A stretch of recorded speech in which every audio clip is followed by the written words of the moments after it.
accelerate the impact of open government in this region. This roundtable is all about sharing and learning. We will hear from local government leaders about the open government reforms they want to achieve, but also the ones they are most proud of. We will also hear from civil society leaders about successful collaboration and how we can do better. And finally, our partners will share how they can help scale up these efforts across the region. A few ground rules, as I will be moderating this session. Please keep interventions short and sharp.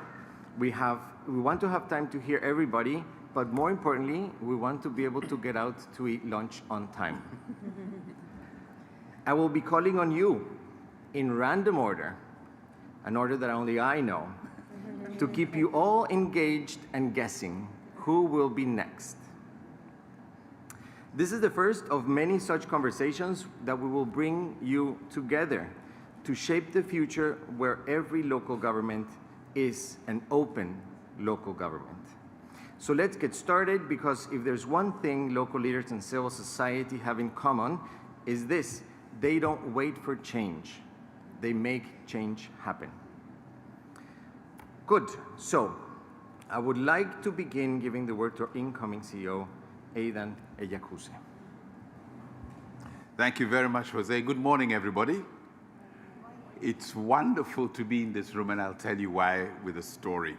My first OGP Global Summit was in Mexico. I think it was in 2015. I had flown, 24 hours from Dar es Salaam via Los Angeles to Mexico City, and I was very jet-lagged. And the first day, I was put on a panel. I didn't know this. And I was asked, so how do you make this, what do you make of this OGP thing? And the things that popped into my mind was, well, we've got to turn the abstract idea into something very concrete. I was actually appealing for them to explain to me what OGP was all about. Later on that day, I went into a side meeting where the idea of localizing OGP first was mooted by two people, Julie McCarthy and Martin Tisney at that time. And that's when it clicked to me as to what the importance of OGP was when it was able to change people's lives on a daily basis. So being here with you is a fantastic culmination for me of that journey that started when I was deeply jet-lagged in Mexico City to actually seeing it happen here in Asia Pacific and around the world, and how it has grown from an idea into 150 particular partners. So I'm really looking forward to today's conversation. You know, since the early days, local open government has been a source of innovation and action within OGP, and it continues to be that way. Each of you is a leader in this field, and you have so much inspiration and experience to share on how open government is transforming your people and your communities. So we're here to listen. I'm here to suck from you all the inspiration that I can get, exchange ideas, and chart pathways to scale open government together. Let me reflect with you on three key messages on the uniqueness of local government. First of all, and again to repeat, local open government changes lives. Your decisions, your actions have a direct impact on citizens' lives. Over the past 9 years, OGP Local has shown how open government fulfills its promise by working for the people and working with the people. We have seen local governments become more inclusive, like in South Cotabato, and I had a great conversation yesterday with the governor here in the Philippines, where they're working with young people to promote their engagement in advancing transparency and fostering more significant participation in the decisions and the policies that affect them.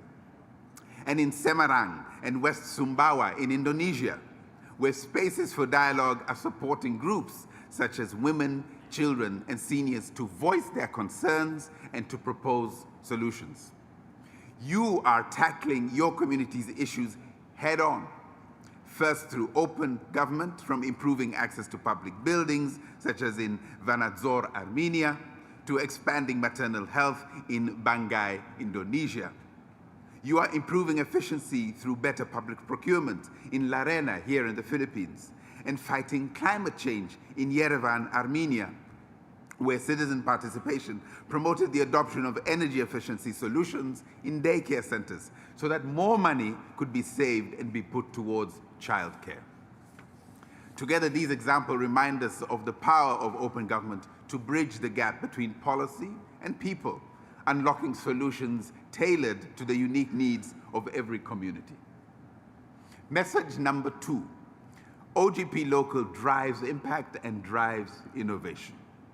OGP Local is closer to the citizens than our national processes, and that proximity, one would even say intimacy, creates space for direct dialogue, experimentation, and co-creation with citizens. And this dynamic is transforming open government approaches. And to my mind, it also legitimizes open government approaches in the eyes of both the participants, citizens and governments, and even observers, those who are looking on to see whether it actually makes the difference. For example, in Baguio City in Philippines, is embedding citizen participation into its governance through its Citizens Council. In Quezon City, again, here in the Philippines, they use technology to provide services more efficiently and more openly. In Armavir, Armenia, and Tagbilaran, Philippines, participation in the budget process is sparking the imagination of residents to create a much better place to live. My third message, OGP Local is a strong, connected, and growing community leading to impact at scale. By early 2025, over 30 new local action plans will be launched in this region. You are all part of a dynamic global community of 150 local governments, and you're leading by example across 47 countries. But it doesn't end there. The true promise of local open government lies in your sheer number across the world. Let me quote one person maybe who is not very open, but I'm told Stalin once said, quantity has its own quality. Quantity has its own quality. Look at termite mounds, look at beehives. Quantity has its own quality. The true promise of local open government lies in your sheer numbers across the world. Your pioneering work is inspiring action by many more local and national governments across the whole of the partnership and beyond the partnership. Collaboration amongst different levels of government has proven effective in leading to impact. This can take the shape of different government levels working together in national action plans or open state practices, as again we're seeing in Armenia, in Indonesia, and the Philippines. So impact comes from going beyond our own boundaries, our own borders. So in closing, let me say this. Open local government is at the heart of what OGP is about. You are close to the people, are inclusive of the people, make a difference in the daily lives of the people. OGP provides a platform, but it is your leadership that turns this potential into results and into impact.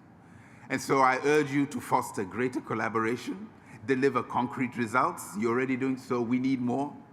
And to encourage wider adoption of open government principles in the region. Today, we look forward to hearing how open government is improving your communities and how we can extend those successes beyond local borders. Thank you very much.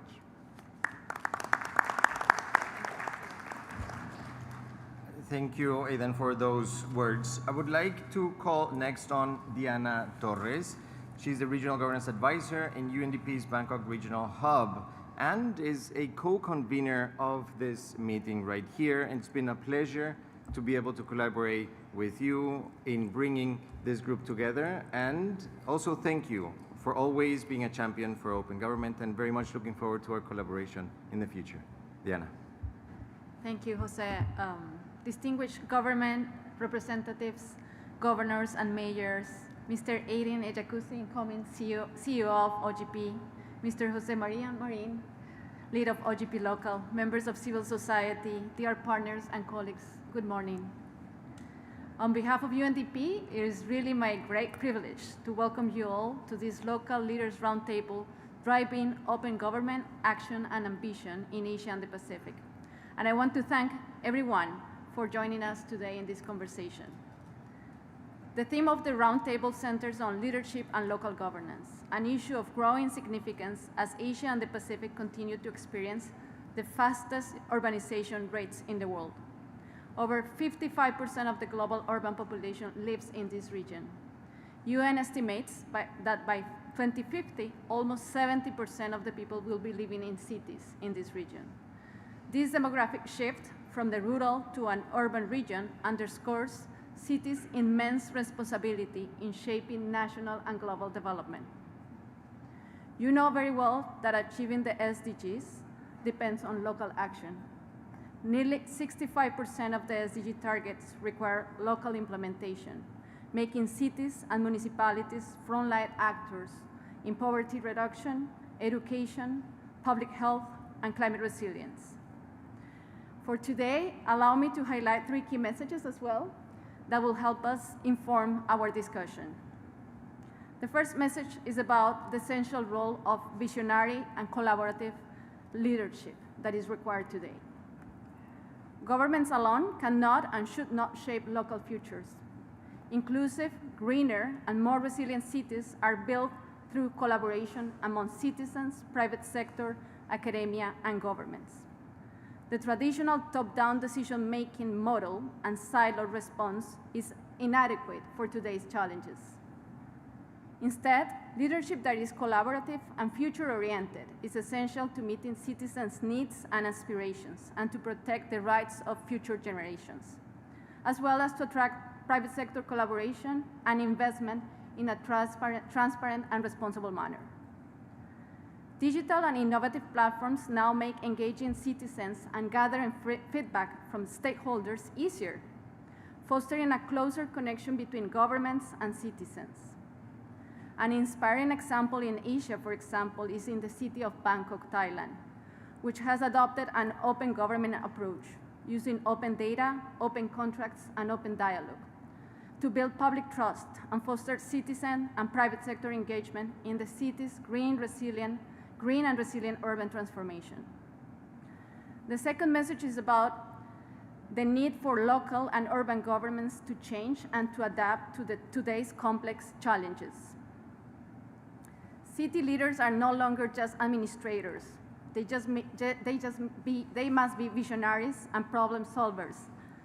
Rapid urbanization, climate change, economic disruptions, and geopolitical shifts require you to excel in 2 things.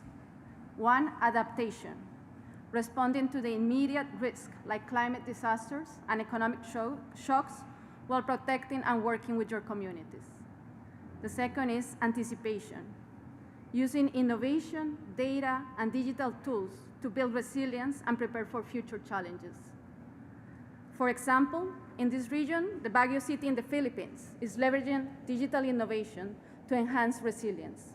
Its livability index tracks sustainability and quality of life indicators across all barangays, while its digital twin city initiative uses simulations and infrastructure in the infrastructure planning and for climate risk response.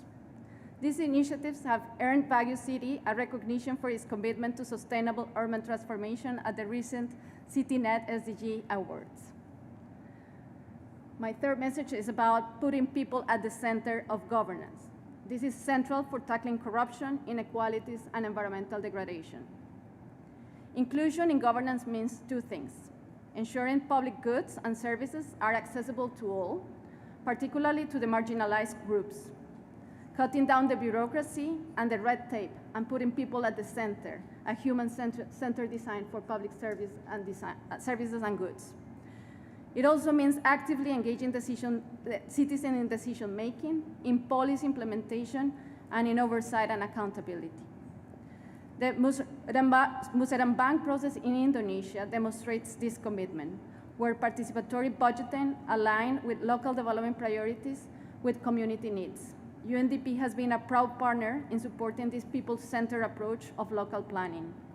Similarly, the city of Dangari in Nepal is deploying the Namaste app, Mayor app, that is enabling citizens to report corruption and services concerns, improving accountability and governance, as well as people trust in the local administration. Let me conclude by emphasizing that local leaders are shaping the future of Asia Pacific.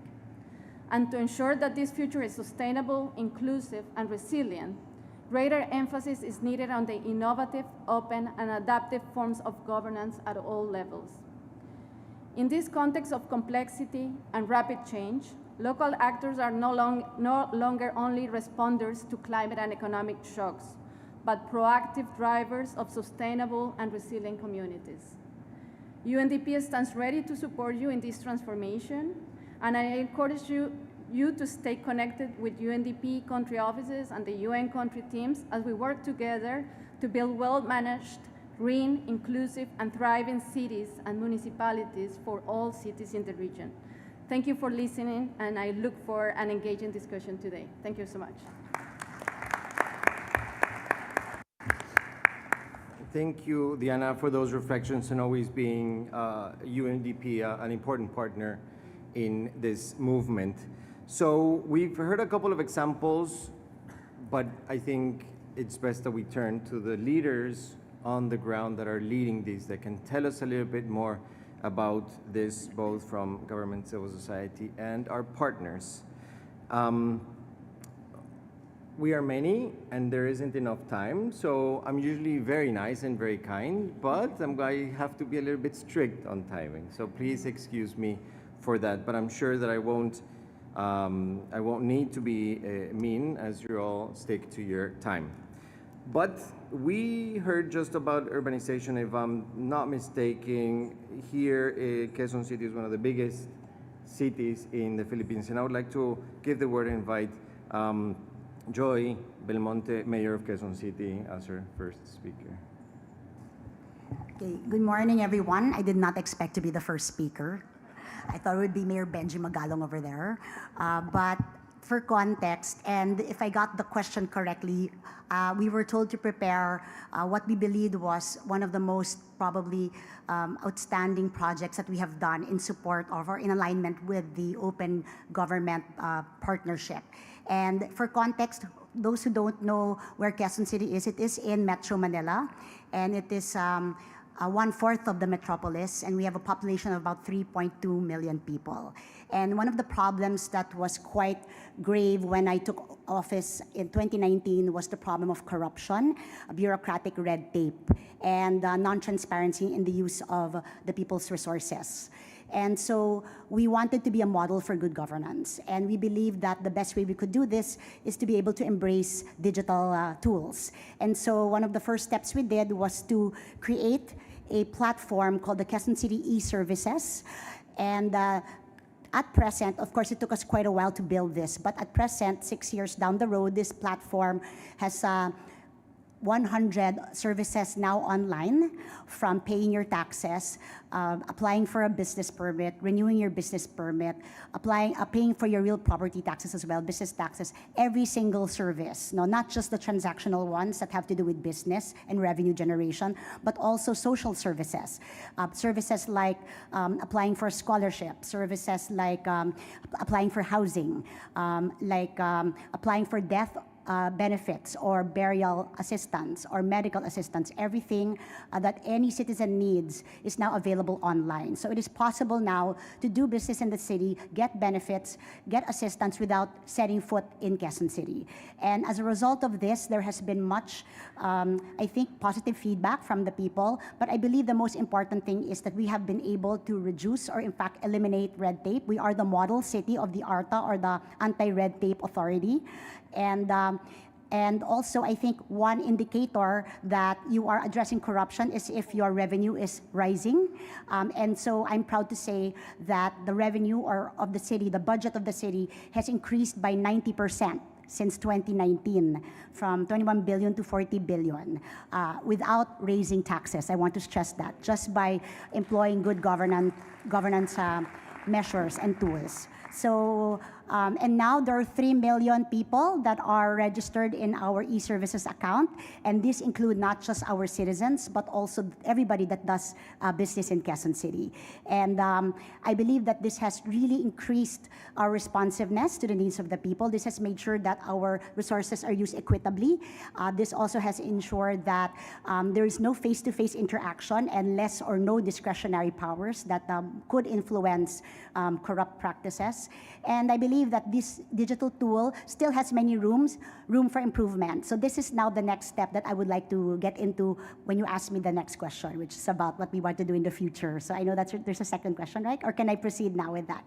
Okay, so the e-services platform has so much more room for improvement. But one of the things that the city government would like to do is to strengthen citizen participation. No? So at the moment, the Quezon City government has a Quezon City People's Council. This is institutionalized. We have 5,000 accredited civil society organizations representing 23 sectors already working with the city government. They are very active in policy making. They sit in all our local special bodies. They sit in all our task forces. They sit in all our councils.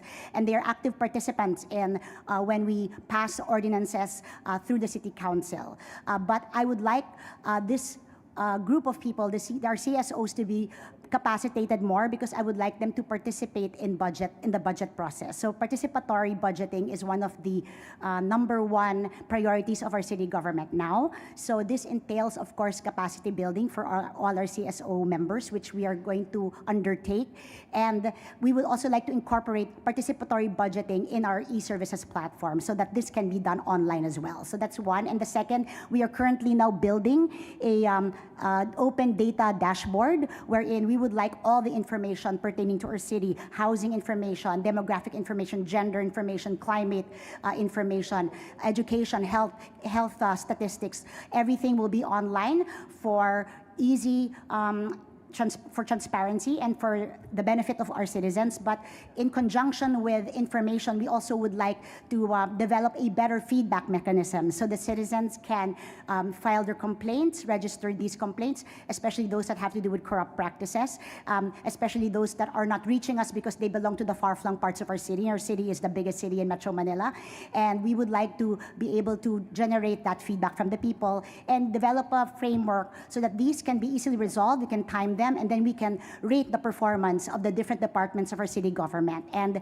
with that rating system, which is crowdsourced based on how well and how good they resolve our problems, we can improve our service delivery as well. So in a nutshell, that's kind of what we're doing in Quezon City. Thank you. Thank you, Mayor. Really appreciate it, and really demonstrating the impact that digital can have on the administration, the resources, service delivery, and also that ambition. Congratulations as well for you and the team for submitting their very first OGP local action plan, including some challenge commitments that you've just mentioned, like the participatory budgeting.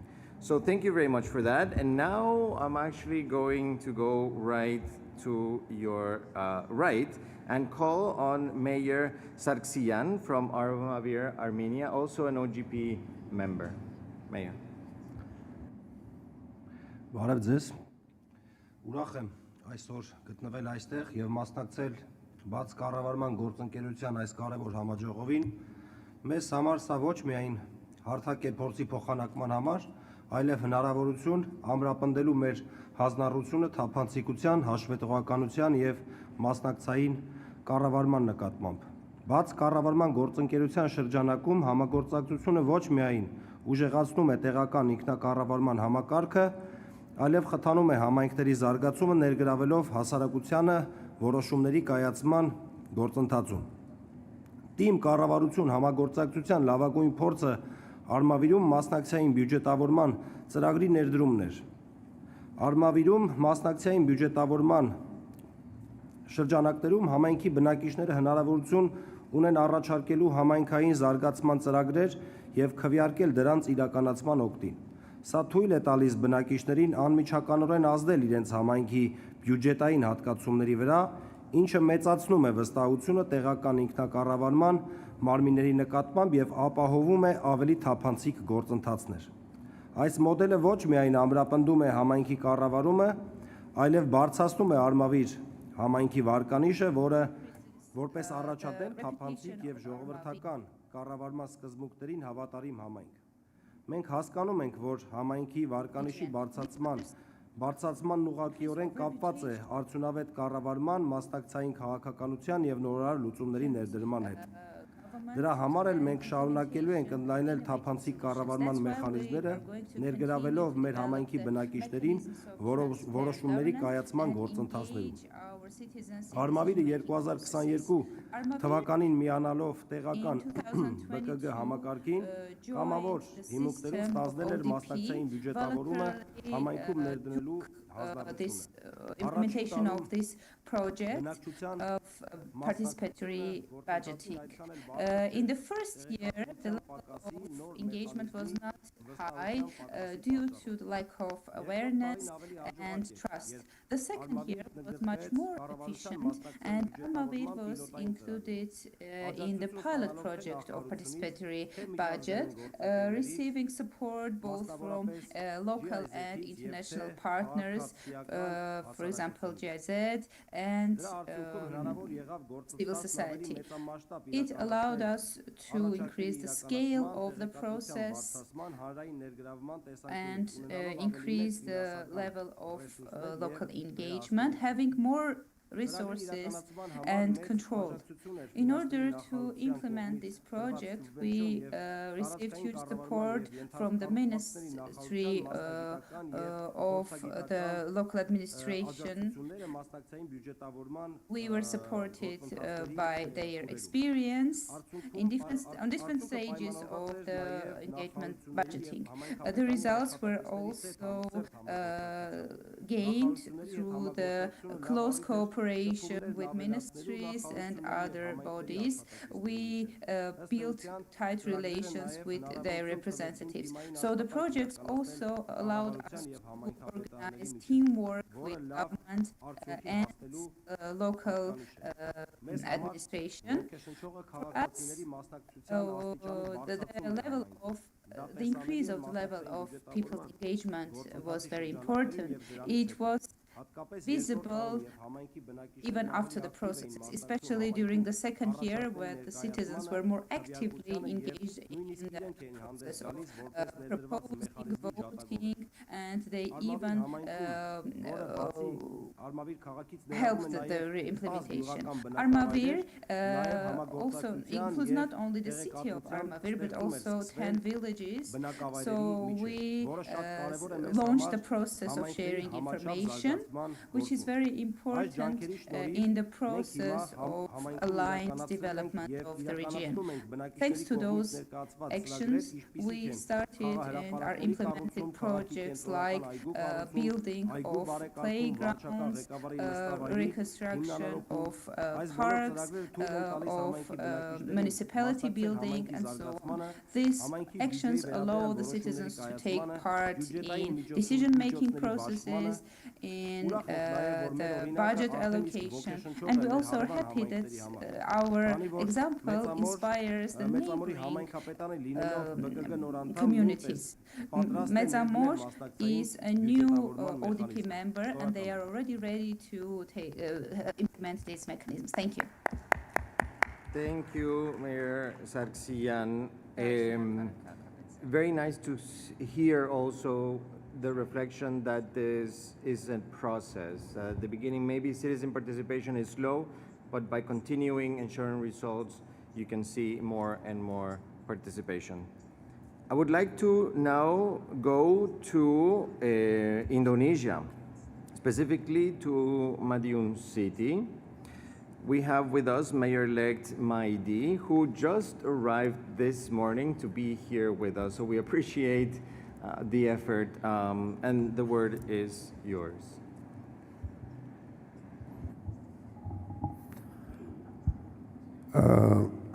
Terima kasih.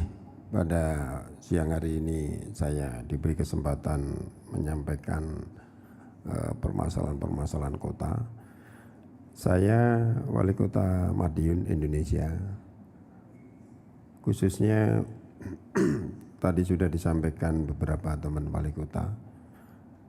Kota saya ini adalah kota kecil, di mana It's kota a ini small city where in the past 5 years the problems or challenges were quite a lot, including maternal death, pregnant women death, more waste, high climate temperature, and many leaders with various issues.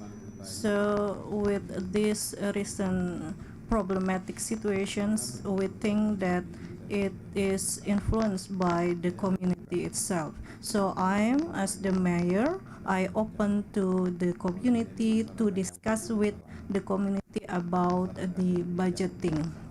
So we invite people with and without problems and those who are concerned to the city problems. So we invite the businessmen, the private sectors, religious leaders, and everyone who care to the city.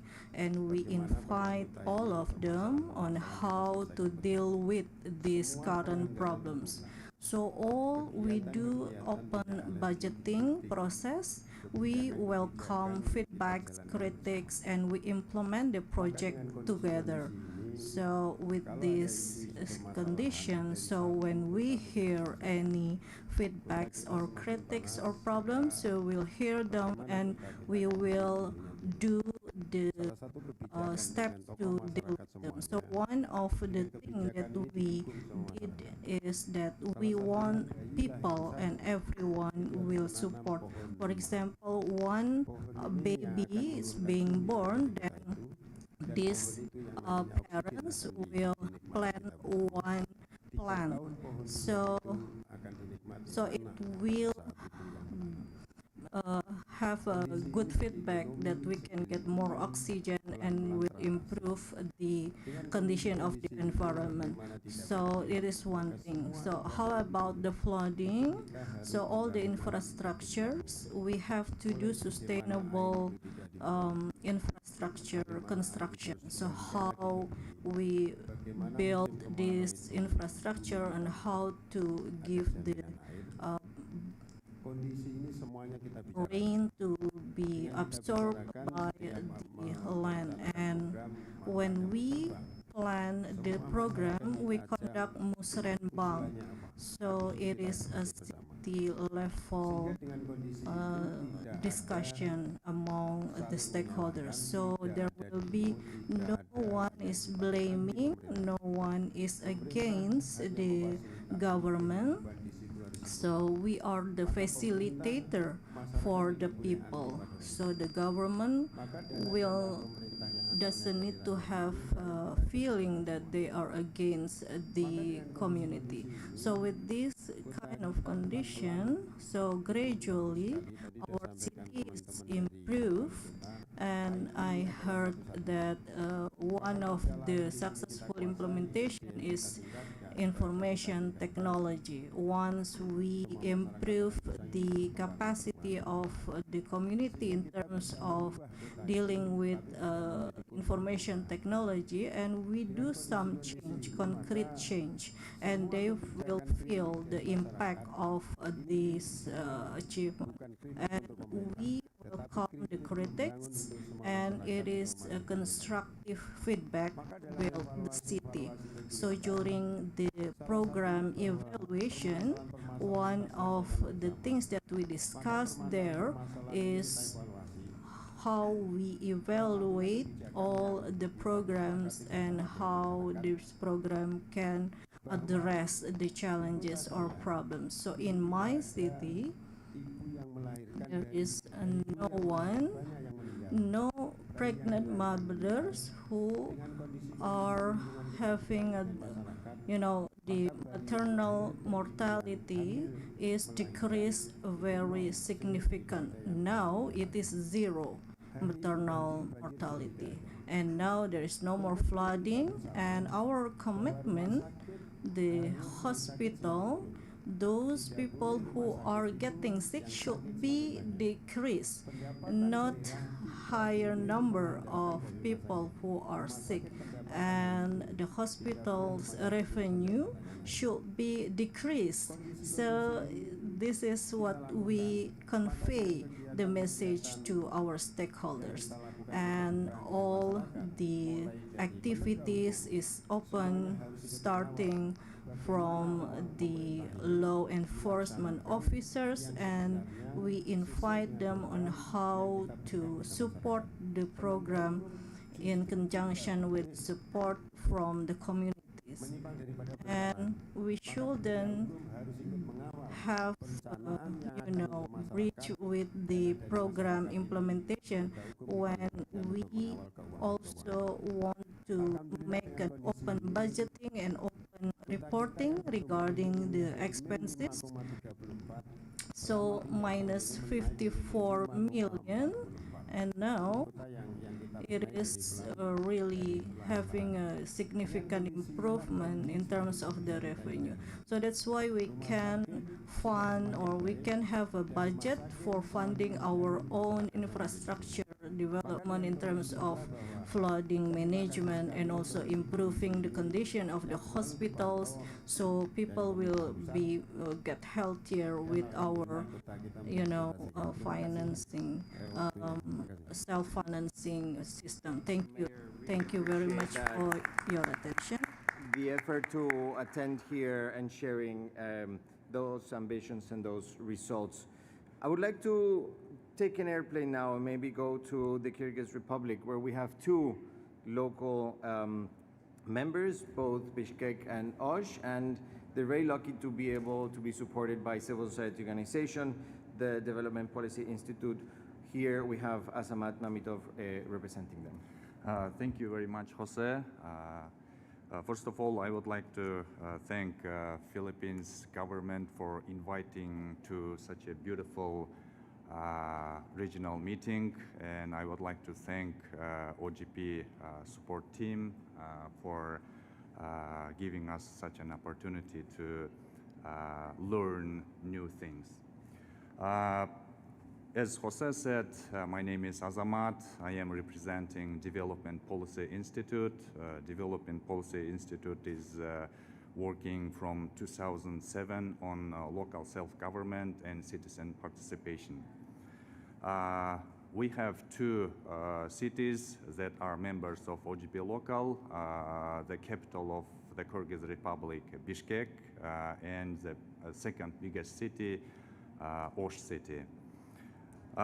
In this, after being a member of OGP Local, we created Open Bishkek Working Committee.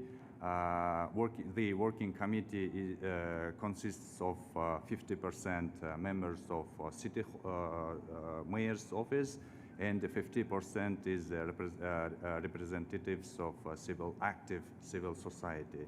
So we have two committees in two cities. So one of the responsibilities of this committee is to develop an action plan. In Bishkek, we are about to finish our action plan. We have three commitments. First commitment is about increasing citizen participation in city development planning. The second commitment is improving open platforms for citizens to discuss property management issues.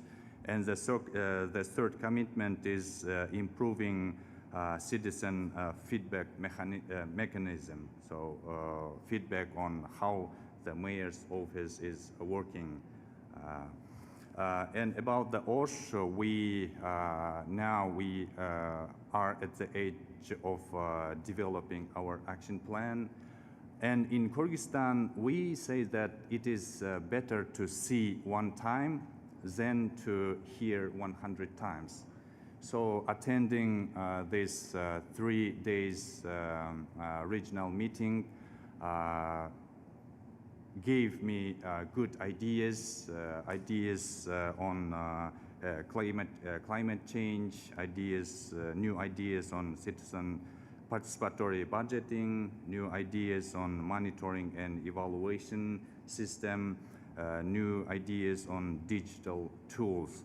So we will take into consideration in these topics, these new ideas in developing action plan of the Osh city.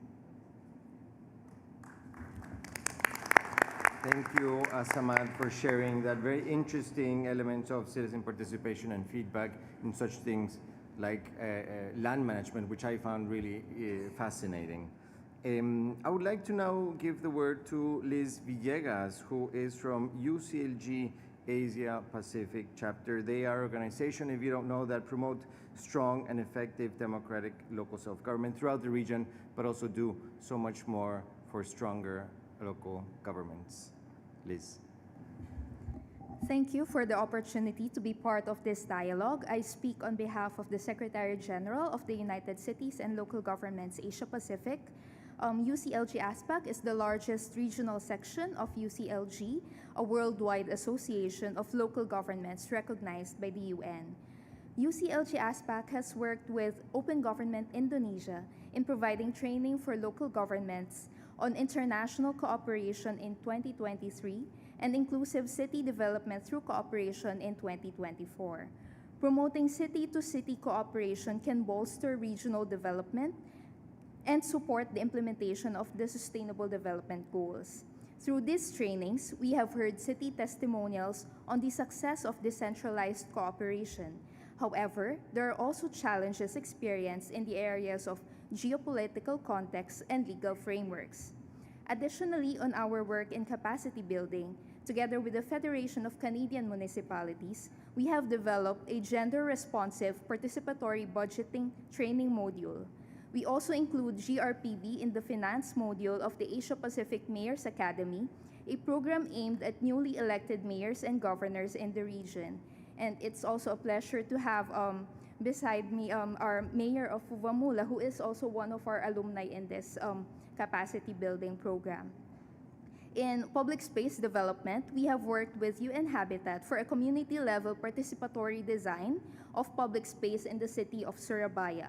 In the localization of the Sustainable Development Goals, we are supporting local and regional governments and their associations in developing a voluntary local review and voluntary subnational review, and encouraging active stakeholder engagement in the process of monitoring the achievement of the 2030 agenda at the local level.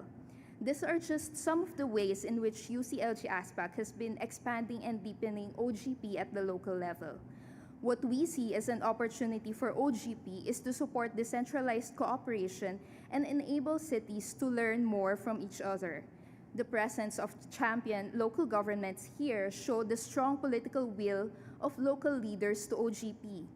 We need to provide an enabling environment, including capacity building and legal framework that will support decentralized cooperation. Asia and the Pacific is a diverse region, but we will always have a connection. OGP can strengthen that connection, forming a bond that can have a lasting impact. Thank you. Thank you, Liz. I appreciate that. And of course, the work that's being done to connect, to build the capacities to strengthen local governments from UCLG is very important. We very much look forward to working with you. And everybody in the room, if you haven't or don't know too much about UCLG, I highly recommend that you catch Liz before she leaves. I hope you brought enough cards, Liz. Next, I would like to come back to the Philippines and invite Mayor Magalong from Baguio City to take the word. Good morning, everyone. I prepared a written message, but I would rather speak from the heart. First of all, I would like to thank our partners for accepting us to the OGP Global Network. And it gives us so much pleasure to be part of the OGP. Let me talk about OGP in the context of good governance and corruption, which are actually the most pressing concern now in our country today. And being a member and lead convener of the Mayors for Good Governance together with Mayor Joy Belmonte and 4 others, we're now leading about 201 local government units out of the 1,600. We started with 56, now we're 201. Are we that many? No, we're just scratching the surface. We have a total of about 1,604 plus 1,604 local governments. So that's our 201 is just a representation of about 11.8%. Probably the most challenging is how to entice other local governments, despite the fact that we have these mayors for good governance. Why are we having a difficult time enticing them, influencing them, and inviting them to join the Open Government Partnership? And the reason for that is being a member and being a local chief executive. One thing that I learned is a lot of our local chief executives do not want to give up their special perks and privileges. And when I talk about special perks and privileges, I put this in quotation, meaning they're not willing to give up the corruption practices. And that's a big challenge that we're facing now. I learned that there's no short-term solution in this fight. I found out that there's only a long-term solution. And the only way we will be able really to fight corruption is to start it with the young people. Why the young people? Why the young people? It's because they have so much energy.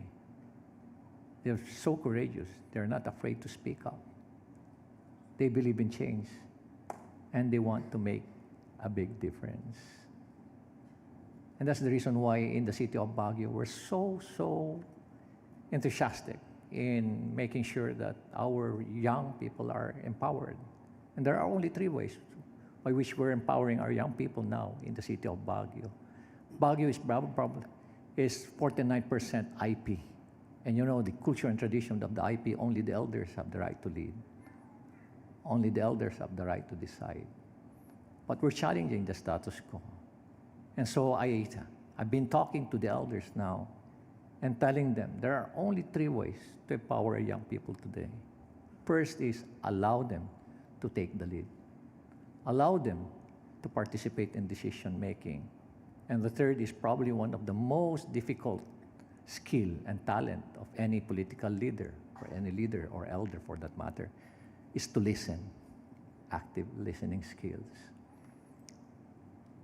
One thing that I learned also, that in this fight against corruption, despite the fact that we have all these technologies, we also have all these systems, digitalization, and all the other, SCAP measures that we are undertaking. I learned that there's no substitute to leadership. When you talk about good governance, it should always start with the leaders. And so I keep on saying, leadership and good governance should start with me. There's no substitute to leadership by example. Thank you.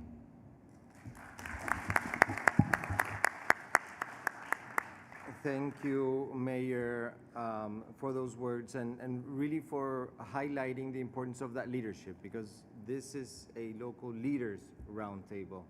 And in OGP, what I like to say is the core element is leading by example. The example is the action plan, but the leadership comes from all of you.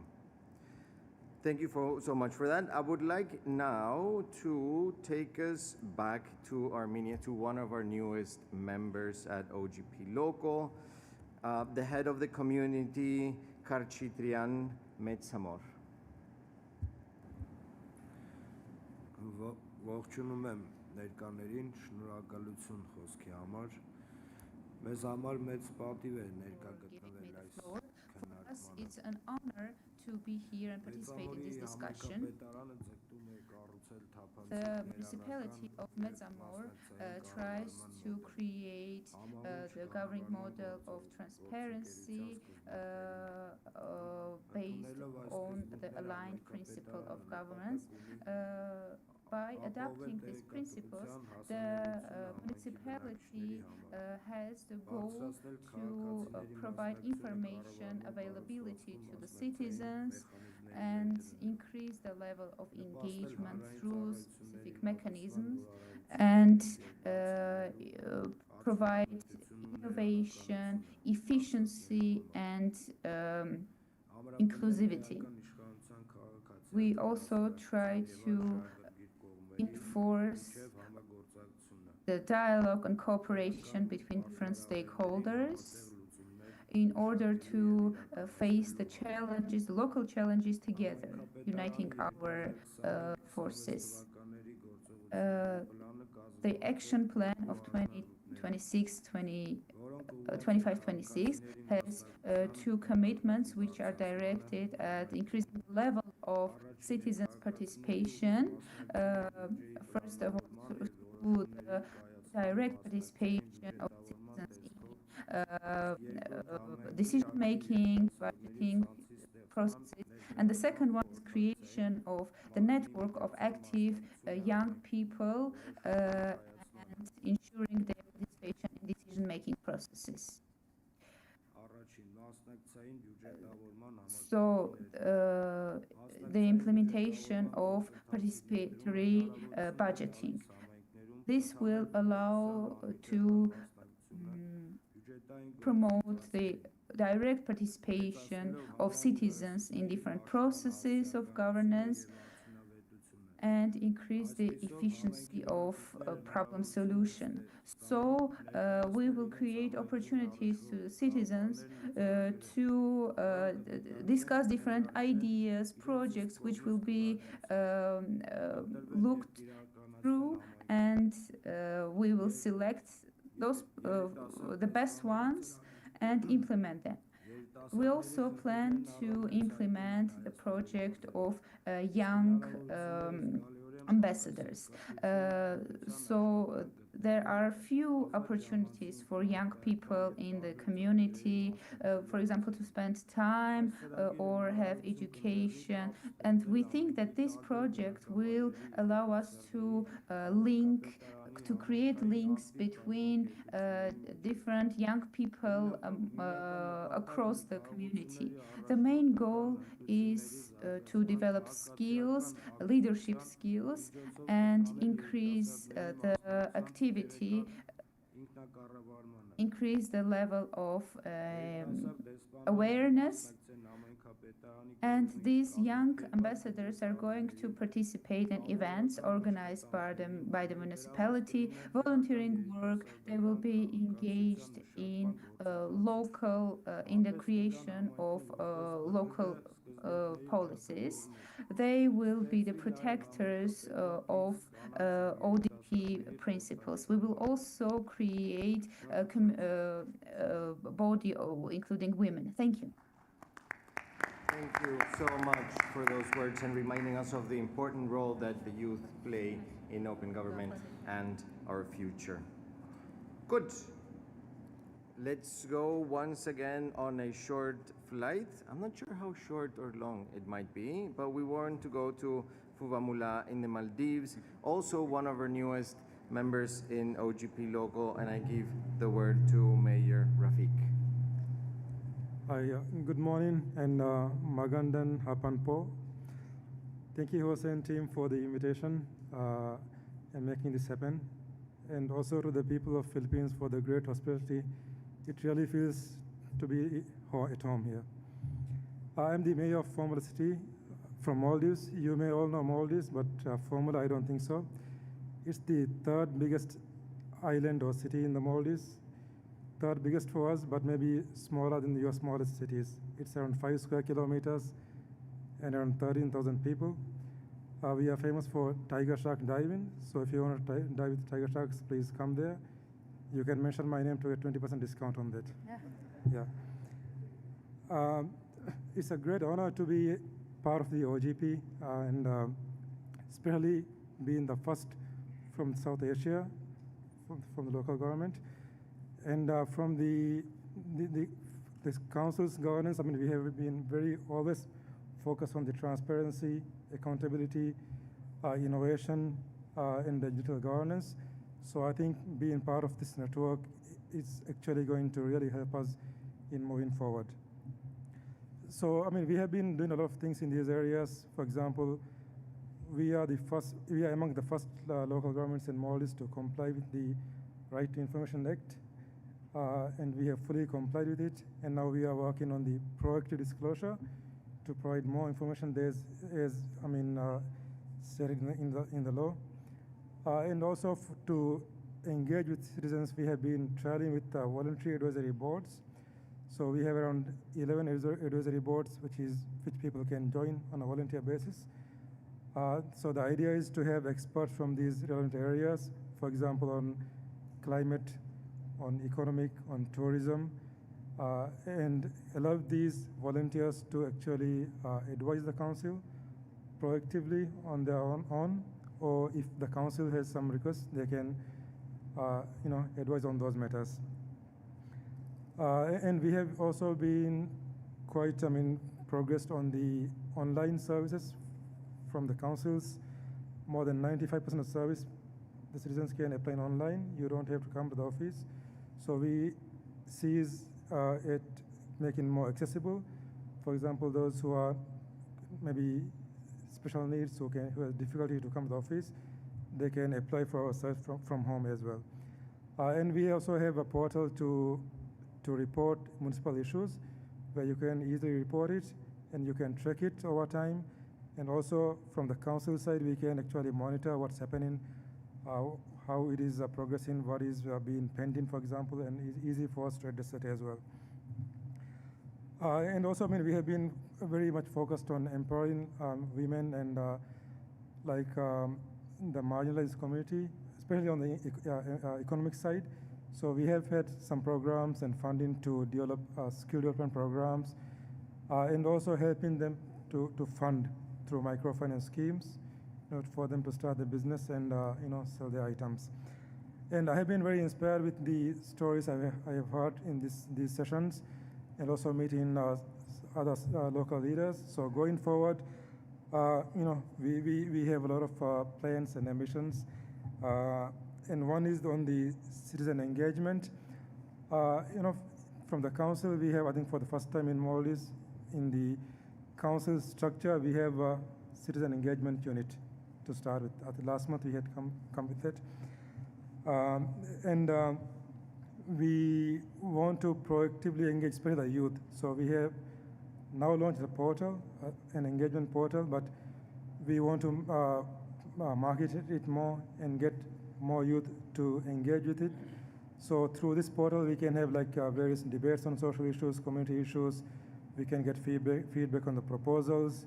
We can do participative budgeting. So it's quite an exciting area for us to go ahead. And the other one is on the open data. A lot of councils, we publish data, but sometimes it is not in a usable format. So you want to make sure it is accessible and usable. Sometimes we put information in images, photos, or PDF. So we want to make it more usable, like in Excel format, CSV format. So maybe other CSOs, individuals, they can use it to actually analyze the data and find trends or identify patterns and highlight that to make us more accountable. And being from Maldives, I think climate is again something which we have to focus on. So we are very much focused on disaster resilience, disaster preparedness. So how, as a local government, we can work with our community and other partners to make sure that we are very resilient and we are prepared to face disasters. And I think some of the sessions I have heard on this open procurement and open contracting, this is something very much of interest to us. So going forward, we want to emphasize on this. And even now we are working on the digital governance. And for the procurement side, we are going to launch a portal where vendors can easily submit their bids through this portal to make it more open and transparent. And I think that again would be a first for local government in Maldives. And so it's quite exciting to be part of the OGP, and I look forward to learning from you all. And hopefully next time we meet, I can share some experience from our side, what has worked and what has not worked. So thank you again for this chance. Thank you. Thank you, Mayor. Appreciate that, and highlight the importance of climate in some of our local jurisdictions, and just to know that it is a theme that we see across, and we're working with many others to share experiences around that as well. Good. Thank you so much. I would like to go a little bit further, but actually not too far away, because I would like to invite the British ambassador to the Philippines, Laura Bouffield, who is sitting right next to you, to take the word. Thank you.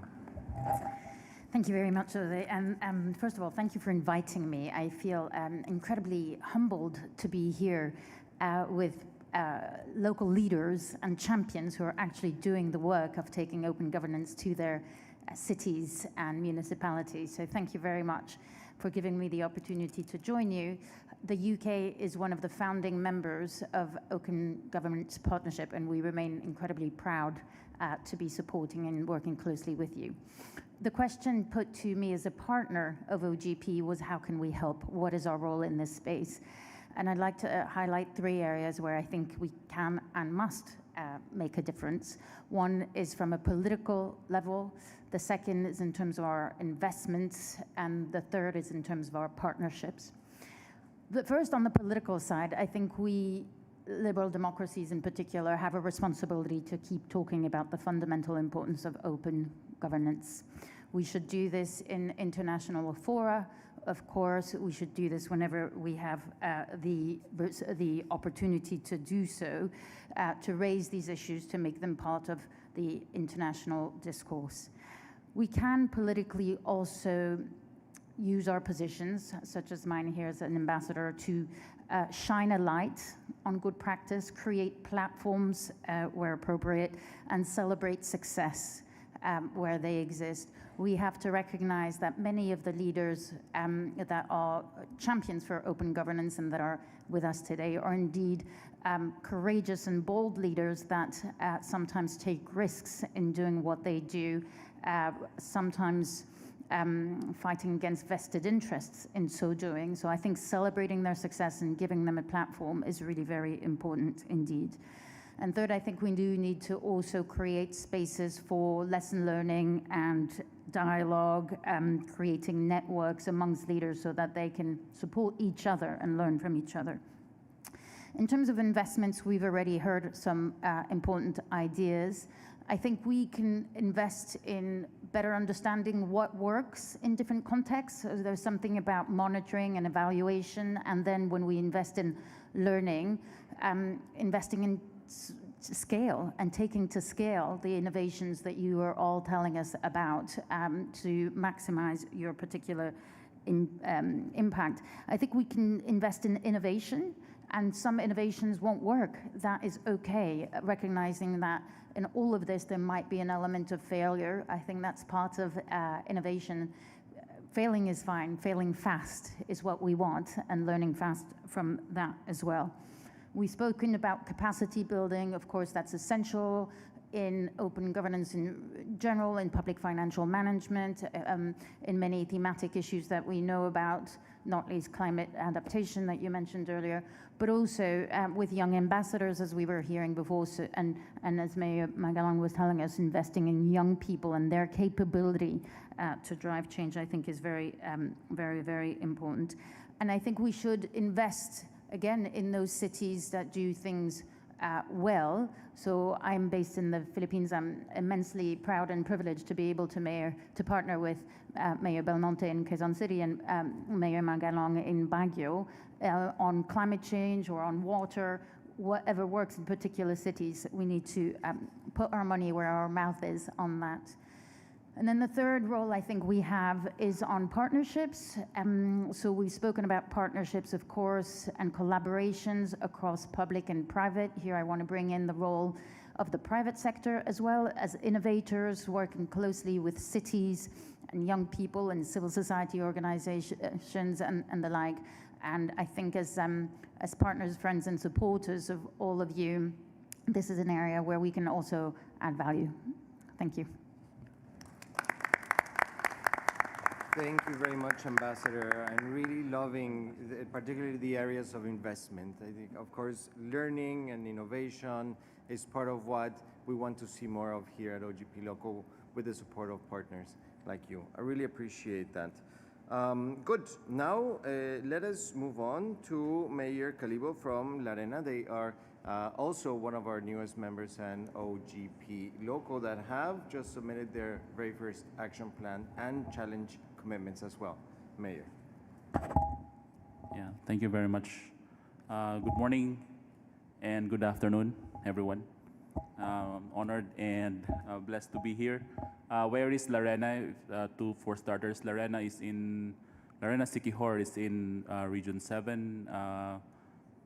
I believe we are the smallest, or the smallest here in this area. No, so population we are 14,500. So I believe Mayor Belmonte, we're like a barangay in your place, probably. And we are 4,981 hectares only, 23 barangays, but I am proud and humbled to say that we are a Grand Slam for SGLG. So I believe being here and being a member of the OGP is quite a challenge for us. So where do I start? So I believe I'll start with telling you guys that when I started back 2022, I really didn't know what to do, being the first term mayor. So what I did was get hold with a non-government organization or an NGO to perform a rapid needs and resources assessment.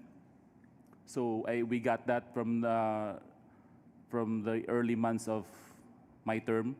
So we used the result of that rapid needs assessment and resource assessment, that we used it in ELA, or the executive and legislative agenda.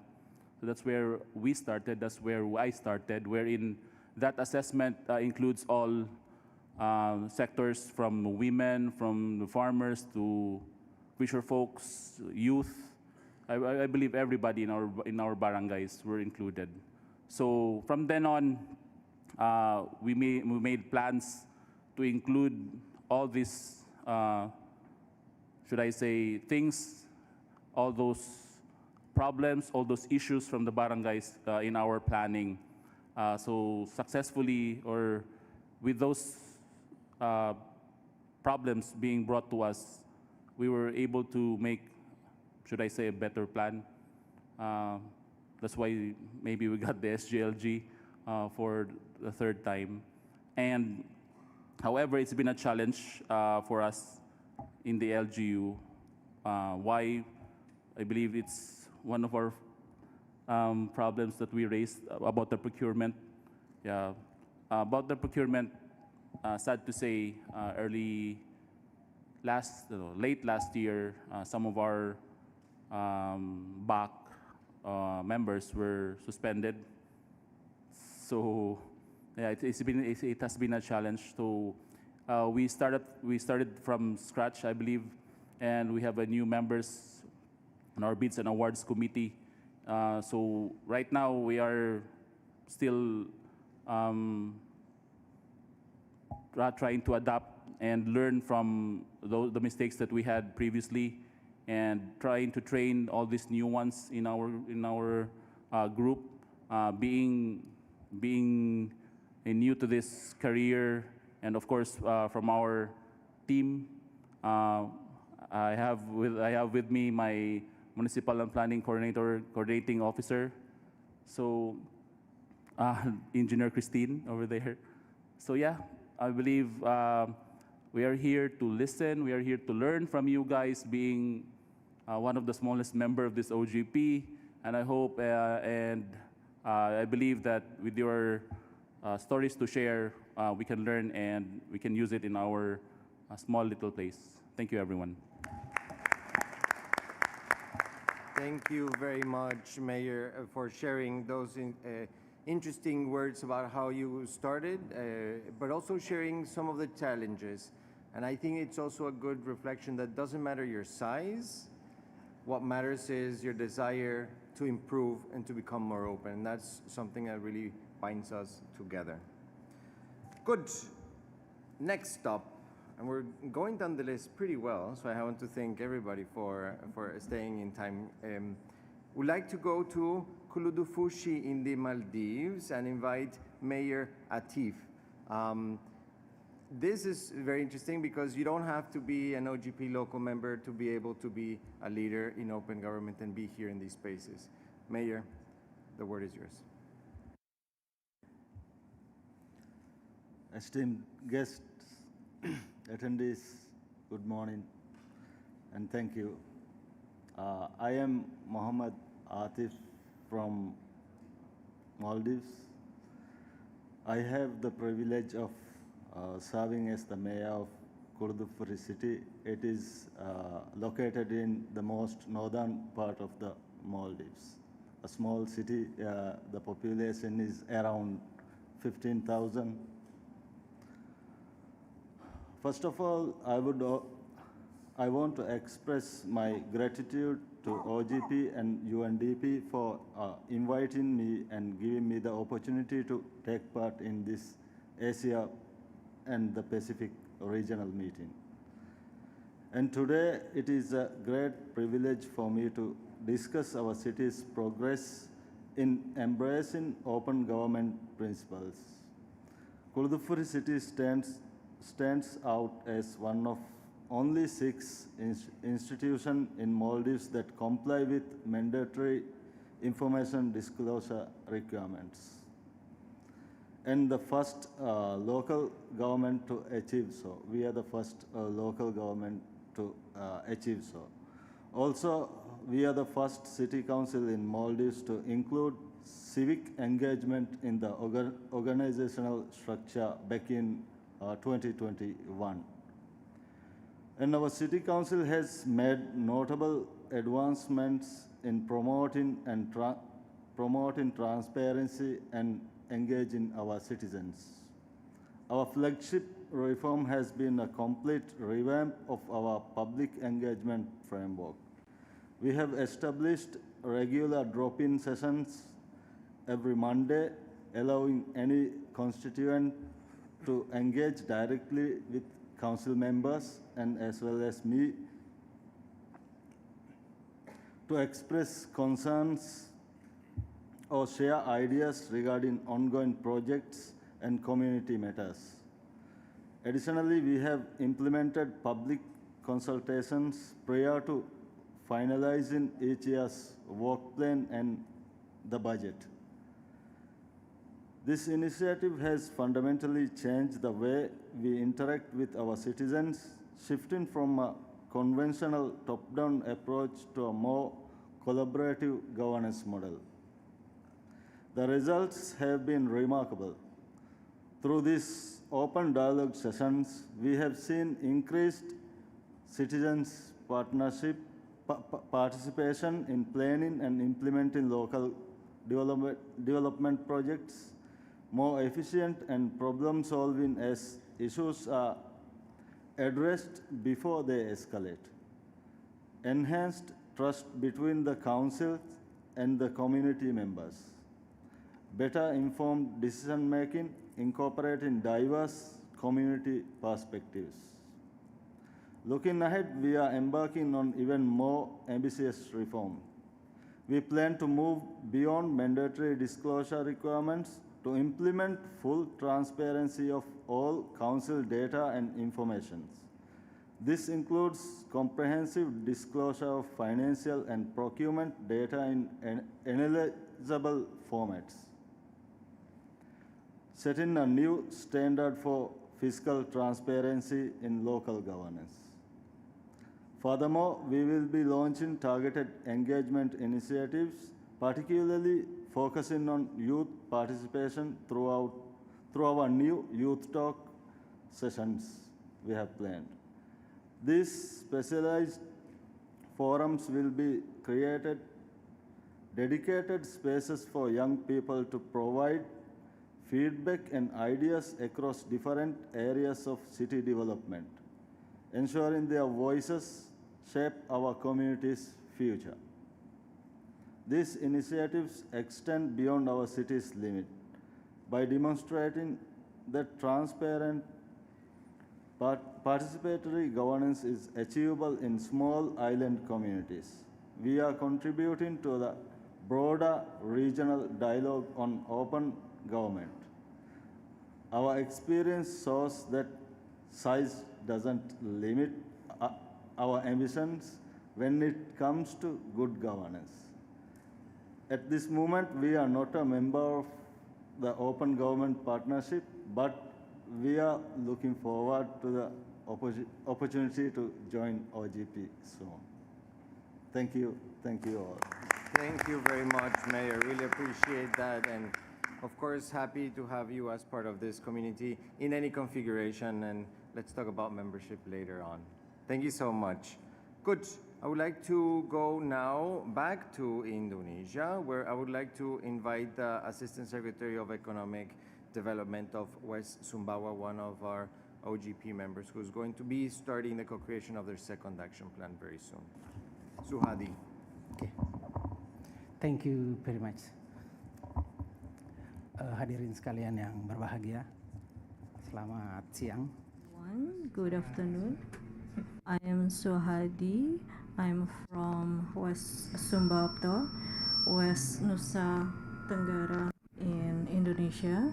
It is a very small area for Indonesia, and we are now, it's like 21 years old of this West Sumbawa district. So with this small area, we have a high commitment to improve the governance in our area, although it is like a new area in the country, but we achieve quite a good increase improvement at national level. So we receive like 10 years from the national financial audit that we get a higher grade. Hal yang penting yang perlu kami sampaikan adalah bahwa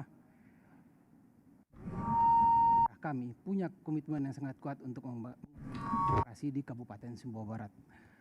Apologize for the feedback. Korupsi yang diaplikasikan secara nasional, tapi juga kami memiliki sistem yang kami kembangkan sendiri, khususnya di dalam proses pemerintahan terbuka.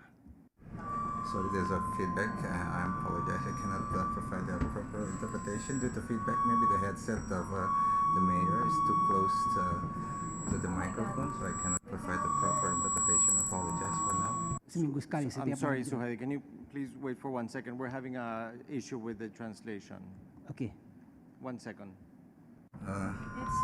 What should we do, team?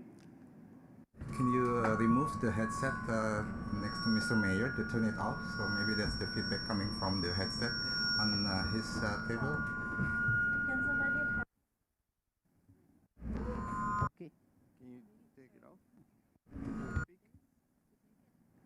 Yeah. Can you give it for a second? Can you remove it? Okay. Thank you. I'll give it back to you. Okay, I think that works. Does it? Suhadi, if you can continue. Salah satu model pemerintahan terbuka yang kami kembangkan di Kabupaten Sumbawa Barat adalah Forum Yasinan. Jadi Forum Yasinan ini merupakan unggulan kami di daerah dan juga sudah mendapatkan. We also received the award nationally, so nationally and internationally.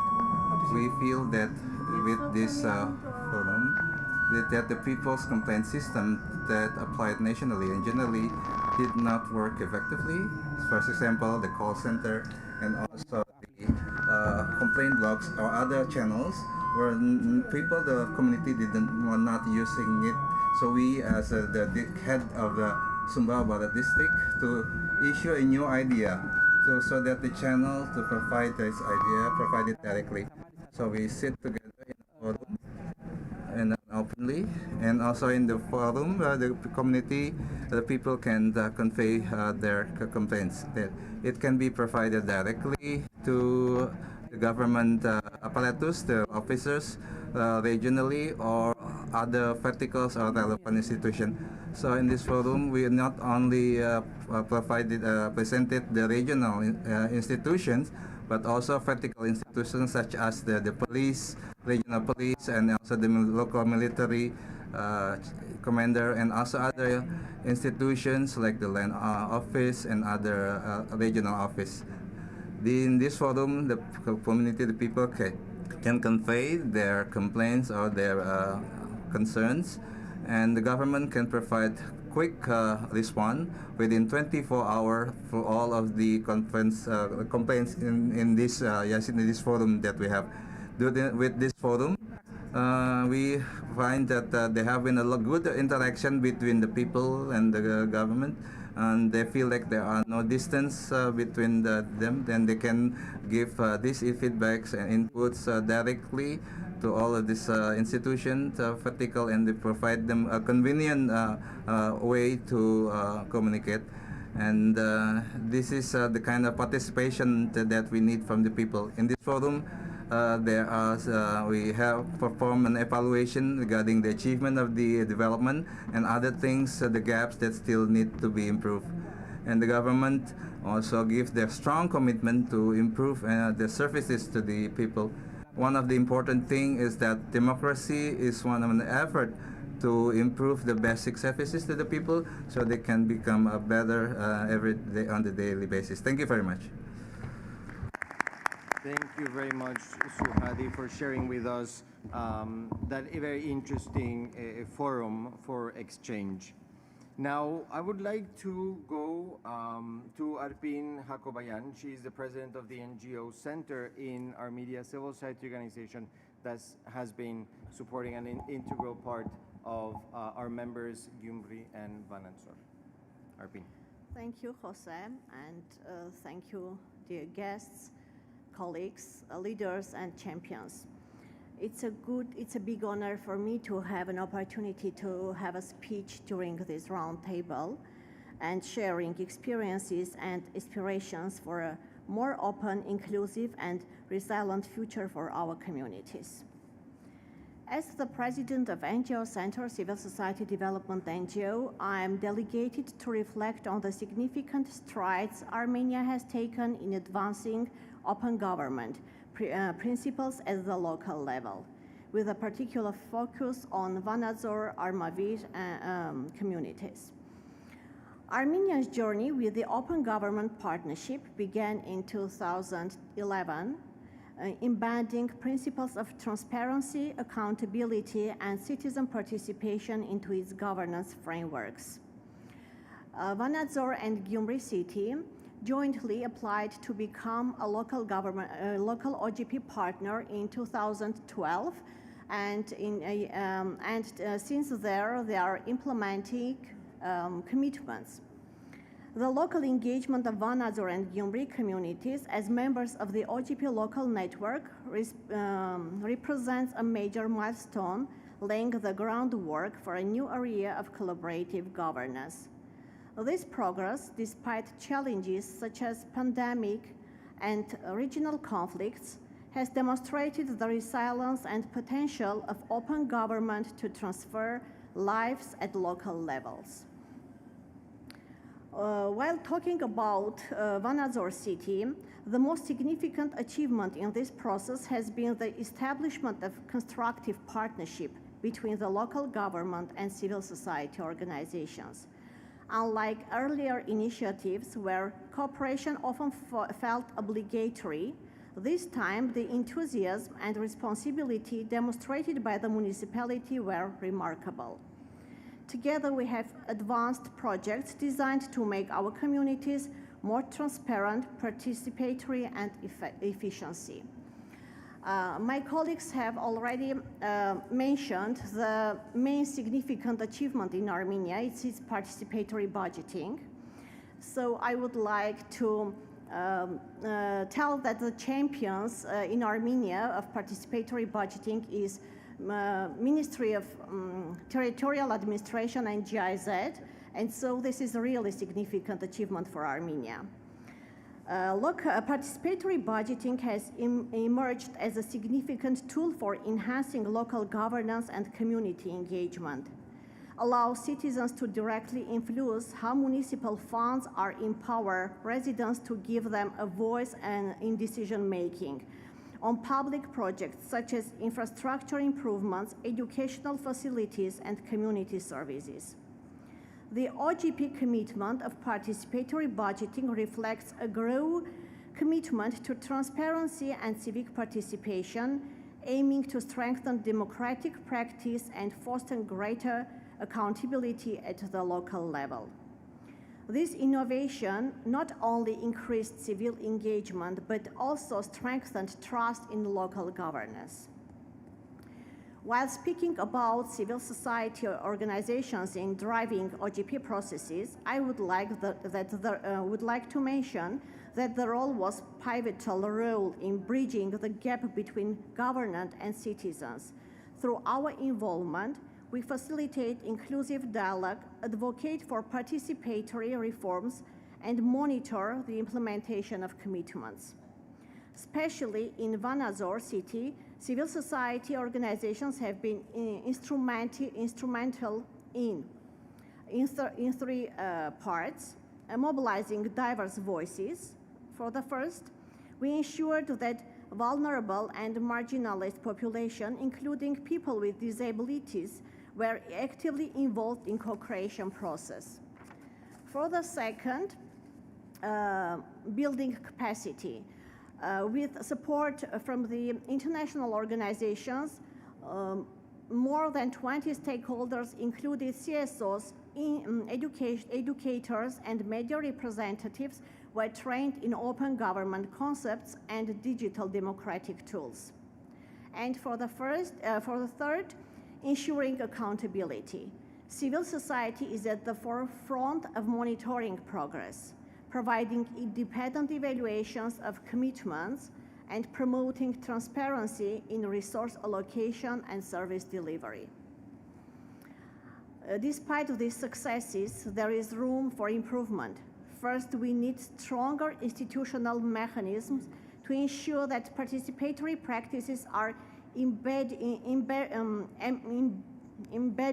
in local governance rather than depend on individual leaders or short-term projects. This includes legally mandating citizen participation in municipal decision-making processes. Second, scaling up direct democracy measures, such as online petitions, digital town halls, and co-creation workshops can deepen citizen engagement and make governance more accessible. And finally, enhancing cross-sectoral partnership is key. Collaboration between municipalities, civil society, academia, and the private sector can drive innovation in local governance. For example, leveraging tech solutions like open data platforms or AI-driven public feedback tools can make decision-making more transparent and responsive to community needs. By institutionalizing these approaches, we can create a governance culture where transparency, participatory, and accountability become the norm, not innovation. And in conclusion, I would like to say that OGP local framework has taught us that open government is not just a policy approach. It is a way to empower people, rebuild trust, and create lasting positive change in our communities. I firmly believe that by fostering deeper collaboration between governance and civil society, we can achieve a future where open governance become the norm, not the exception. I extend my gratitude to the OGP, the Undp Bangkok Regional Hub and Philippines government for convening this important forum. Together, let us continue to drive ambition, scale impact, and ensure that no community is left behind in the pursuit of open and participatory governance. Thank you.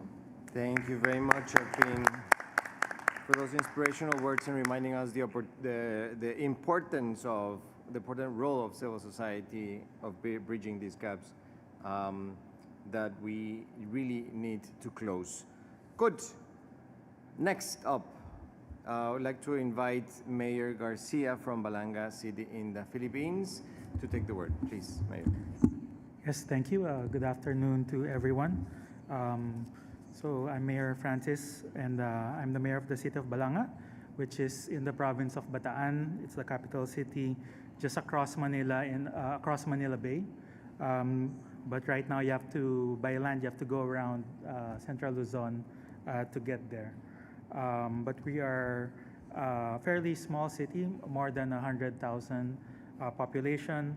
But we try to achieve as much as we can. So we are an 8th straight Seal of Good Local Governance awardee.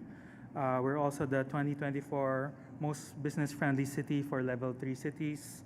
We're also one of the members of the UNESCO Learning Cities International Network. And most recently, our wetland and nature park just got included in the Ramsar list of wetlands of international importance. So the local governance and open governance is very important to us. It's part of our mission to have a participatory government. And we do that in various ways. First of all, we use the performance governance system, wherein we have the MSGC or the Multi-Sectoral Governance Coalition, which is an umbrella group of private organizations that help in advising the city and its different committees and departments. And it is a very active organization that really helps me and our city in our governance. Apart from that, of course, we have the different organizations, most important of all, our barangay or village officials. And then again, we have very active senior citizens groups, women's, PWD or persons with disability, solo parents, scholars, and youth.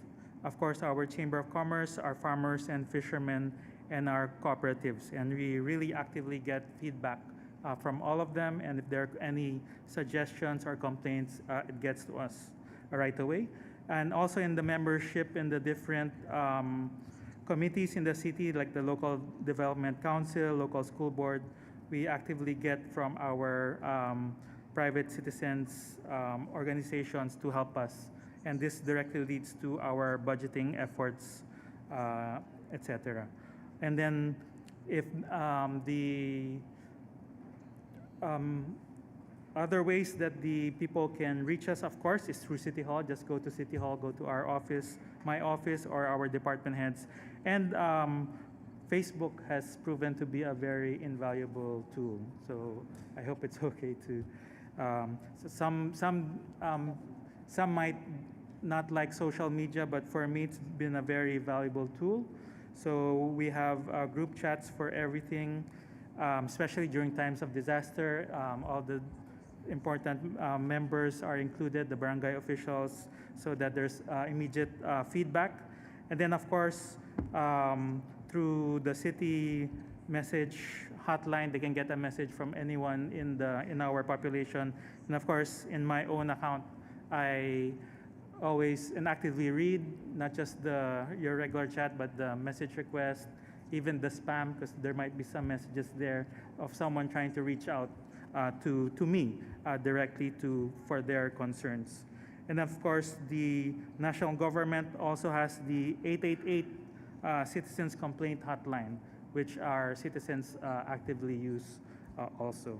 And then I agree with Mayor Magalong that really our youth is the most important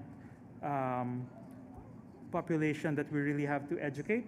So as part of our programs in each of our barangays or villages, we have the Barangay Learning Hub, where there's free use of computers, high-speed internet, air conditioning, and a facilitator so that people who can't afford to buy their own computer, get their own internet, they can just go there. So that solves the digital divide. And then I'm proud to say that in our public schools, every teacher has the latest laptop. The latest we got are MacBooks. And every classroom has at least a 55-inch widescreen TV, so that we've turned every classroom into an AVR so that they don't have to wait for the AVR schedule. And because the complexity of the lessons now and also the many tasks of the teachers, now they just create their presentations on the laptop, present it on the TV. They don't have to write on their blackboard over and over again. So by this, we will educate our young to be very productive members of our society, and of course, be included in the participatory governance that is in our mission. For the future, just like Mayor Belmonte said, we want to be even quicker in terms of finding out what our population needs, what the latest problems are, so that we can respond even quicker to all our needs of our constituents. Thank you. Thank you very much, Mayor. Appreciate you being here, being a committed advocate as well for open government, and reminding us that we need to check our spam folder once in a while because we might have a really important message to attend.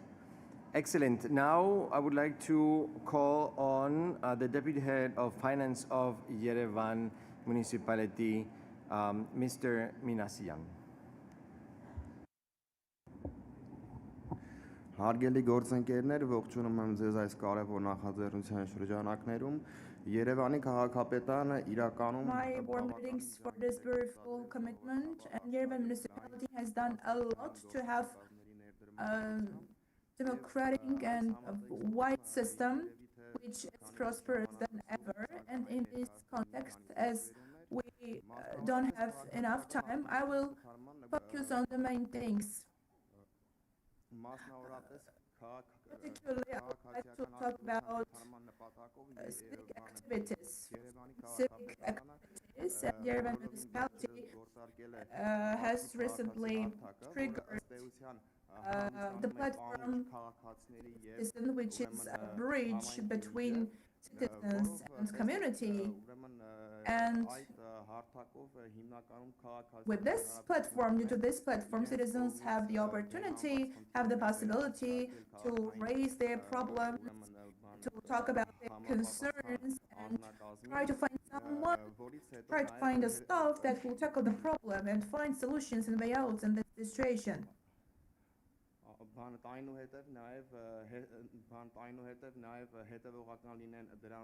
And later, we will they will have a follow-up procedure. And Yerevan municipality, regarding accountability, has an interactive budgeting platform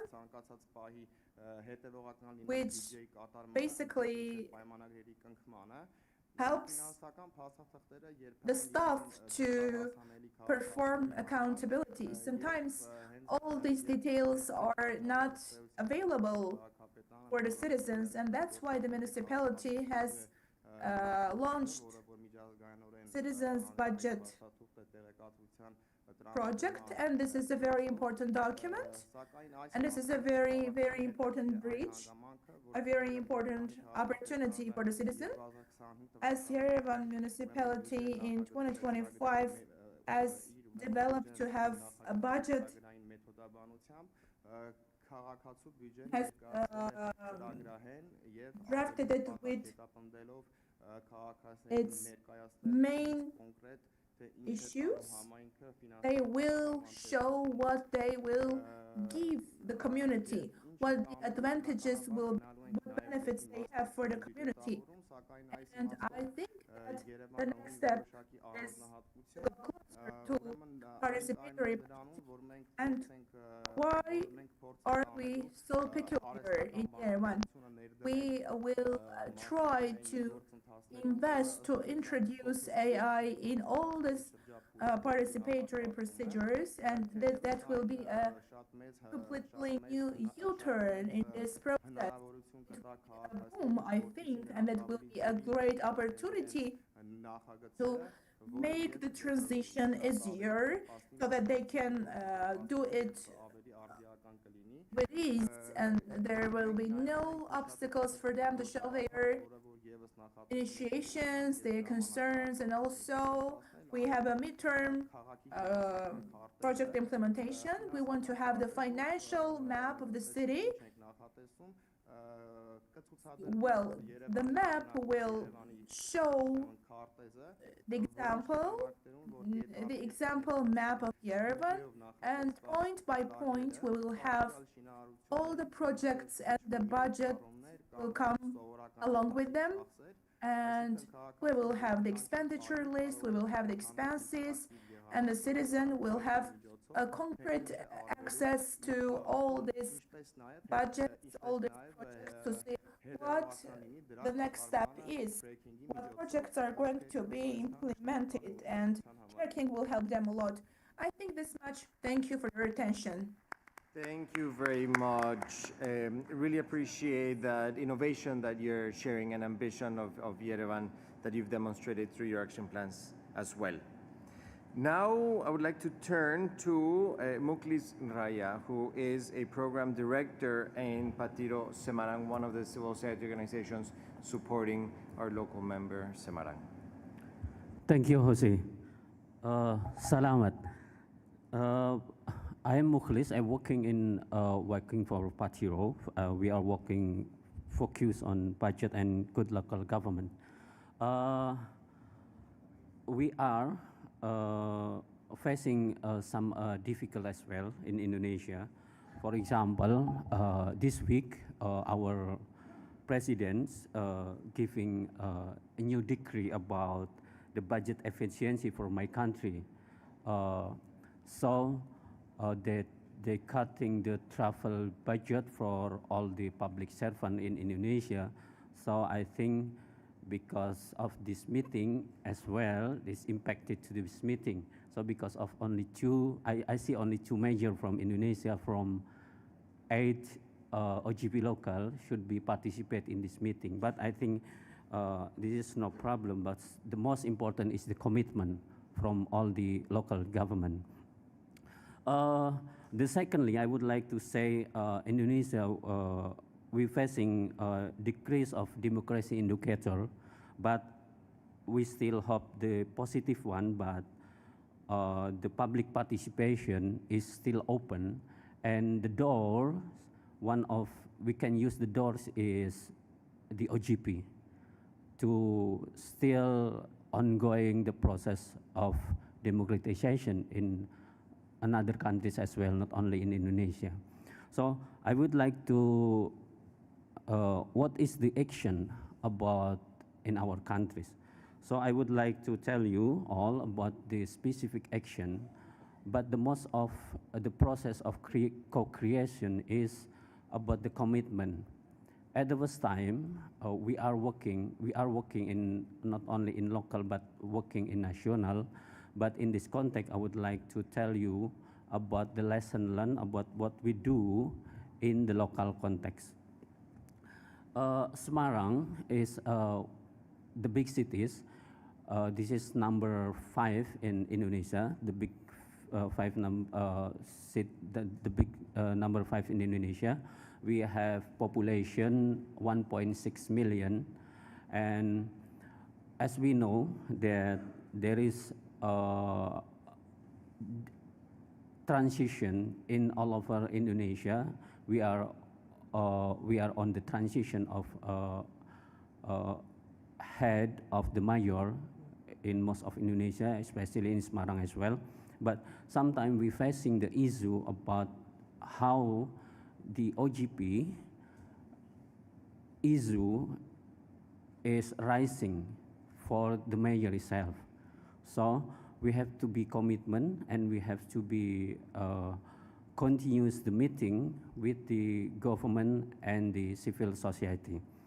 And some of the project in Semarang, after we discuss in the process of co-creation, we have some satu data or one data, and then we have focus in women and kids focus group discussion.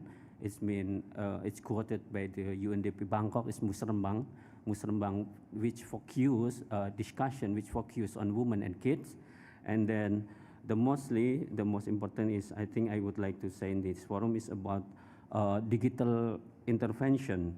That is, we develop application, digital citizen report.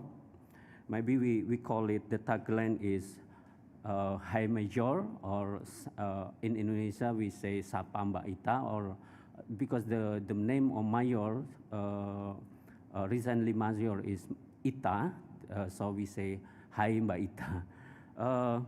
This is a digital citizen report because we have 1.6 million. With this canal, we develop the digital application. With this application, we learn about how the inclusive opportunity and also the open participation and digital intervention. We have tagline as well about see it, say it, and short it. So the public can complaining within this canal or using this application. What is the commonly issues resemble from my city? As at the big cities, there is so many problems. Of course, we find about the public transportation, public facilities, education, and public service. So with this canal, the community, the people can report what they issues in the community, and then they using the canal for reporting to the government, and the government hopefully will sort it the issue quickly. And based on what is the lesson learned from this application, I see that for the example, if we think about the application, which of course we develop something, but it is really useful or not, it is really impactful or not, we can see that based on data. I see, of course, if we going something, we see the data. Based on 2023, there are any 6,000 reporting causes from the community, and then we see that 80% is sorted, and based on the reported from the government, we see that the 80% is good enough for the participating, and also good enough for the government response. I think it's very good. Thank and you. So I think this is very valuable as well for, I think this development of application can be lesson learned to another city as well. Thank you, Muklis. Okay, thank you. Thank you so much. Good. And now, just to drive us home, I would like to give the word to two of our steering committee members. I would very much like to start with Steph, civil society representative, to give us some words and wrap it up. Thank you, Jose, and congratulations to all the local governments and all the hard work that you're doing. It's been a pleasure to sit and hear all the work that is happening in the various regions. I would like to take this opportunity to draw some inspiration, which I hope that you will take home with you, from Makueni County in my home country, Kenya. And the reason that particular example of local government, they worked on open contracting, and there was much inspiration for me and all of us along the way. The first is that the governor of Makueni County was a pioneer, and he made a way. He adopted open contracting even before the national government had any idea what open contracting was. And he also went beyond the requirements of the law. So the national procurement law had, of course, specifications on what information should be disclosed. But as a champion and a pioneer, he went beyond what the law required, and he disclosed much more information for the local citizens in Makueni County. And he ended up influencing other local governments to be bold and innovative in serving their citizens even outside of the constraints of the law. The second thing that inspired me about the governor of Makueni County, a local leader like yours, was his humility and his buy-in. And what I mean by that is he had gone through a process prior to our partnership with him where they had tried to impeach him and remove him from leadership. And one of the reasons was because of his integrity. And a lot of the teams, unfortunately, had the practice of fleecing government funds quite easily, and they didn't like the measures that he was bringing into the government. And coming from a turbulent kind of season of when they tried to impeach him, he could have taken, and he survived the impeachment efforts, he could have taken the approach of saying, well, I'm the governor of Makueni County, and you have to do what I say. But that is not the approach he took when implementing open government reforms. As his key partners, he said to us, listen, I want genuine buy-in from my teams. I want them to understand what this means for our citizens. And so he told us, you will not proceed until you train every level of government on what it is we're trying to do.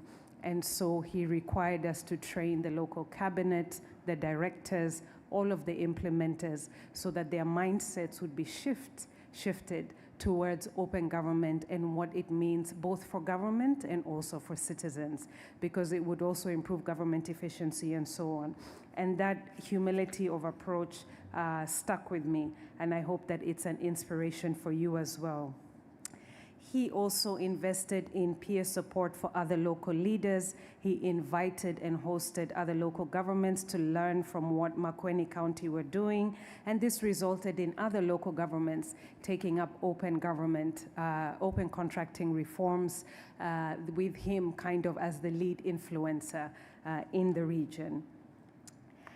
Lastly, he managed by his kind of pioneering and leadership and steadfastness to inspire the national government to adopt open contracting. And the national government eventually issued an executive order requiring all national procuring institutions to disclose more levels of procurement information. It also impacted our national scheme that reserves procurement, 30% of procurement contracts for women, youth, and persons with disability.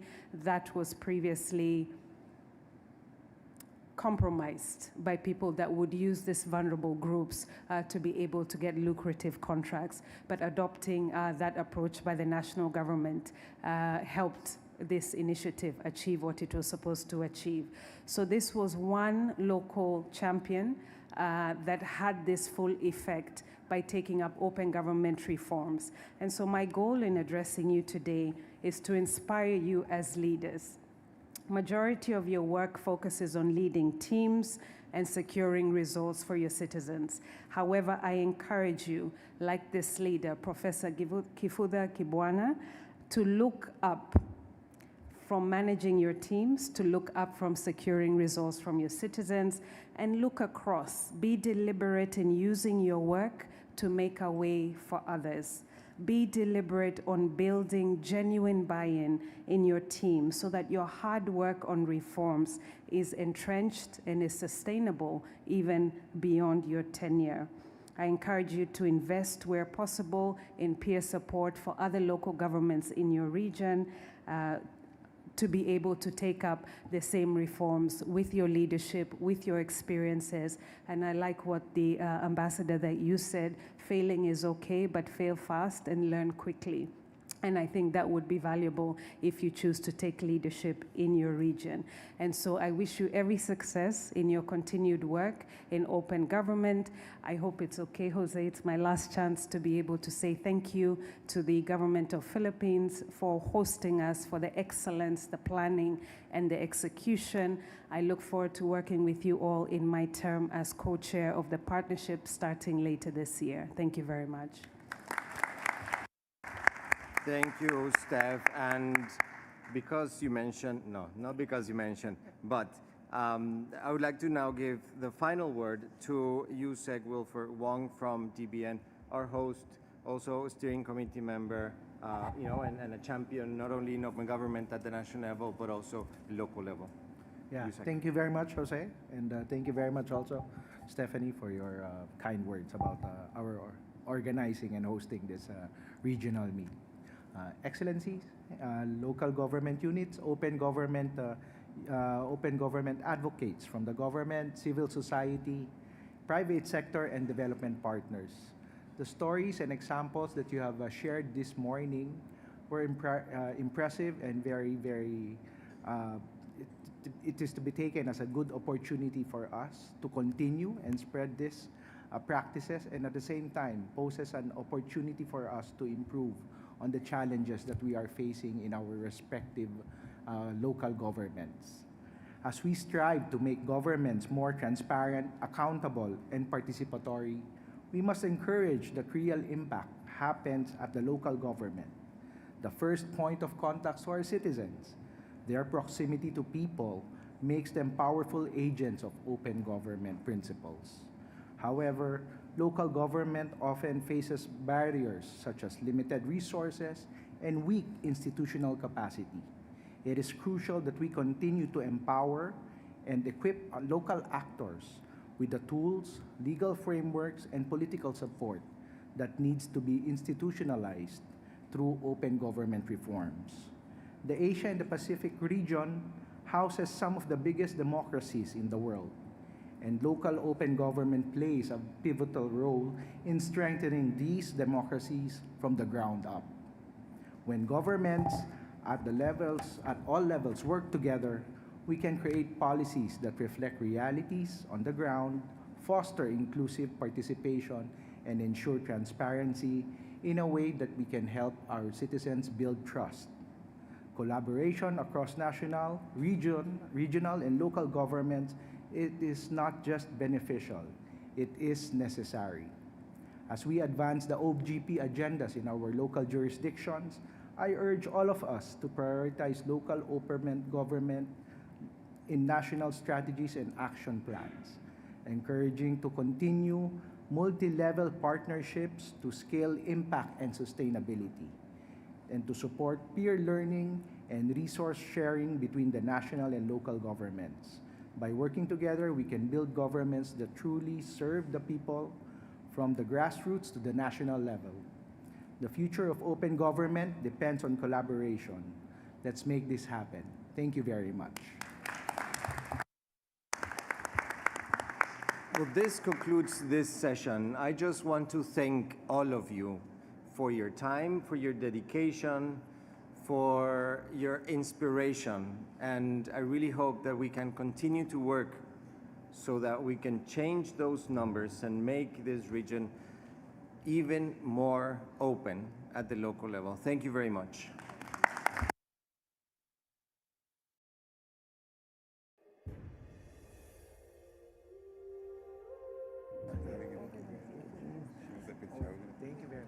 Can we, very quickly, the speakers come, I think, up here up front, and we'll take a picture, please. And then